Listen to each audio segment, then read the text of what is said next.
આખો દિવસ રાહ જોતો રહ્યો પણ એનો રિપ્લાય ન આવ્યો. આ બાજુ કામમાં મન નહોતું લાગી રહ્યું અને સાંજના 5 વાગી રહ્યા હતા. તો પણ મારી નજર મોબાઈલ પરથી હટતી જ ન હતી. પણ આજે મન પણ જાણે કંઈક કહી રહ્યું હતું કે એનો રિપ્લાય નહીં જ આવે. અને સાચે જ તો આવી જ બનેલી ઘટના પછી કોઈ પણ સ્વાભિમાન સ્ત્રી શું કામે લાગણી રાખે, અને એ તો સ્વાભિમાન અને લાગણીશીલ બંનેનું મિશ્રણ. મને ખબર હતી એ જ કે એને મારી ફિક્ર ખૂબ જ રહેતી, પણ કદાચ મારા લગ્ન જીવનમાં મુશ્કેલી ન લાવવા માંગતી હોય.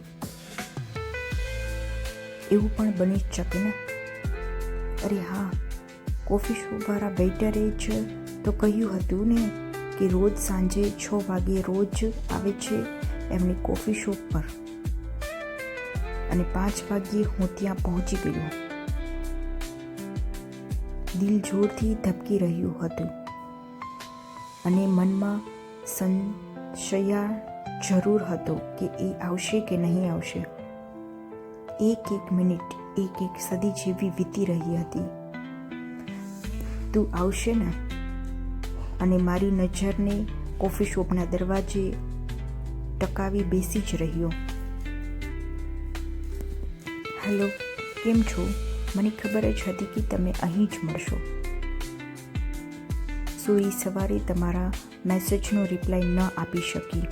સવારથી જ મારો મોબાઈલ બગડેલો છે.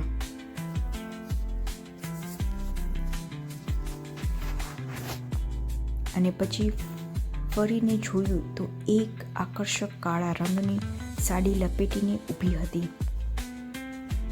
થોડીવાર માટે તો હું મંત્રમુગ્ધ બની તેને જોતો જ રહ્યો. પછી થોડી પોતાની જાતને સંભાળીને થોડુંક હાસ્ય રેલાવી દીધું. આજે લાગ્યું કે એ મને ખૂબ જ સારી રીતે જાણે છે. ક્યારેક કશું પણ ભૂલતી જ નથી. એની યાદશક્તિ પણ તો બહુ જ તેજ છે ને. બેસો બેસો ને કહી ખુરશી હટાવી એને સન્માન આપવાની માત્ર કોશિશ જ કરી. શું લેશો, કોફી?